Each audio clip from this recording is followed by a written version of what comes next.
বাংলাদেশের সবচেয়ে সুন্দর পথগুলোর একটার নাম চট্টগ্রাম কক্সবাজার হাইওয়ে। একদিকে পাহাড়, অন্যদিকে সাগরের গন্ধ। একসময় এই রাস্তাটা ছিল শুধু দক্ষিণ বাংলার একটি সাধারণ সংযোগ পথ, আর দক্ষিণ চট্টগ্রামের মানুষের কাছে চট্টগ্রাম কক্সবাজার মহাসড়কটি হয়ে উঠেছে একটি অভিশাপ। চট্টগ্রাম থেকে কক্সবাজার মানুষ যেত পরিবার নিয়ে, স্বপ্ন নিয়ে, সমুদ্র দেখার আশায়। ধীরে ধীরে এই পথ হয়ে ওঠে দেশের সবচেয়ে বড় ব্যস্ত ট্যুরিস্ট করিডোর।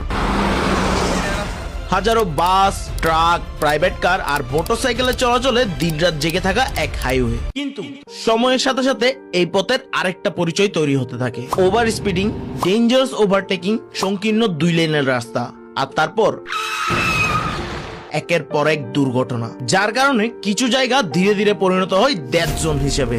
বাংলাদেশের সবচেয়ে অ্যাক্সিডেন্ট প্রবণ হাইওয়েগুলোর মধ্যে একটা হিসেবে দাঁড়িয়েছে এই চট্টগ্রাম কক্সবাজার মহাসড়ক। বিশেষ করে পটিয়া, সাতকানিয়া, লোহাগাড়া, চকরিয়া আর রামু সেকশনে গত কয়েক বছরে ভয়াবহ সংখ্যক দুর্ঘটনা হয়েছে।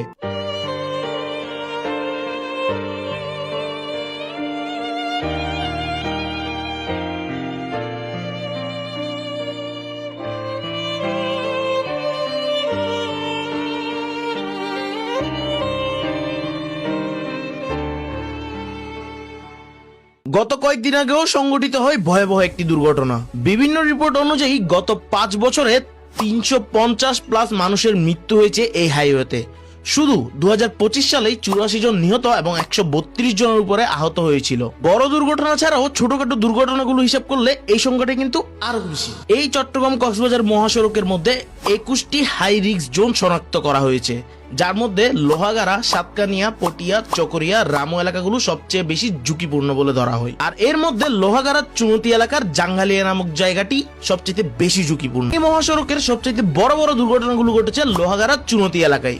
দিন দিন এই মহাসড়কের উপর যানবাহনের চাপ বাড়তে থাকায় এই মহাসড়কটি হয়ে উঠেছে আরো বেশি ঝুঁকিপূর্ণ।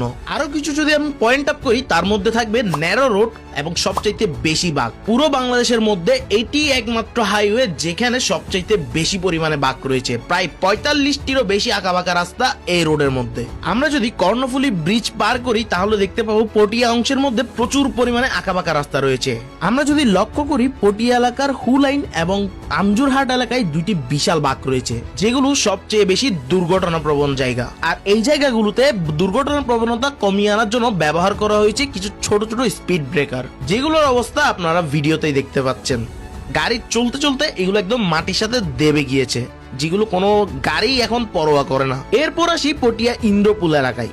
ইন্দ্রপুলের এই রোডটার সাথে যুক্ত হয়েছে পটিয়া বাইপাস রোড। ইন্দ্রপুলের এই মোড়টাতে আশেপাশে রয়েছে বিশাল বিশাল লবণের ফ্যাক্টরি, যেখান থেকে প্রতিনিয়ত লবণের ট্রাকগুলো লোড আনলোড করা হয়। আর এই মোড়টাতে সব সময় লবণের পানি রাস্তায় পড়েই থাকে এইসব ট্রাক থেকে। এই বছর ঈদের সময়ে এই রোডে সবচেয়ে বেশি দুর্ঘটনা হয়, আর এই বাইপাস রোডের দুর্ঘটনাতে প্রায় 10 জনেরও অধিক মানুষ নিহত হয়েছিল। পটিয়া পার করার পর আমরা যদি চন্দনাইশ 2000 রোডটা একটু দেখি, তাহলে এখানে দেখতে পাবেন বিশাল বিশাল 3-4টি বাঁক রয়েছে। একে তো এই রোডের মধ্যে দিন দিন যানবাহনের চাপ প্রচুর পরিমাণে বেড়ে যাচ্ছে, তার উপর দিয়ে এই আঁকাবাঁকা রাস্তা দুর্ঘটনার প্রবণতা আরো বাড়িয়ে দিয়েছে। এবার আপনাদেরকে দেখাই চট্টগ্রাম কক্সবাজার মহাসড়কের সবচাইতে বড় দুর্ঘটনা প্রবণ জায়গা চুনতি জাঙ্গালিয়া এলাকা। বর্তমানে এটিকে ডেথ জোন হিসেবে ঘোষণা করা হয়েছে, কারণ বিগত 2025 সাল এবং 5 বছরের রিপোর্ট অনুযায়ী এইখানে সবচাইতে বেশি দুর্ঘটনা সংঘটিত হয়েছে।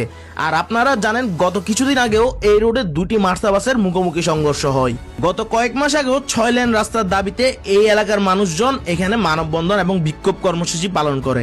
সেই আন্দোলনে এই আসনের মাননীয় এমপি জনাব শাহজাহান চৌধুরী এসে শিক্ষার্থীদেরকে শান্ত করে এবং তিনি জাতীয় সংসদের মধ্যে এই বিষয় নিয়ে কথা বলেন। এই রাস্তা শুধু চট্টগ্রাম থেকে কক্সবাজার যাওয়ার পথ না, এটা হাজারো মানুষের স্মৃতি, ভ্রমণ, ভয় আর অপেক্ষার গল্প। একটা হাইওয়ে যেখানে প্রতিটা আলো এগিয়ে যায় সমুদ্রের দিকে, আর প্রতিটা অন্ধকার মনে করিয়ে দেয় পথ এখনো শেষ হয়নি। তাই আমাদের দক্ষিণ চট্টগ্রামের মানুষের একটাই দাবি, চট্টগ্রাম কক্সবাজার মহাসড়কটিকে 6 লেনে উন্নীত করা হোক।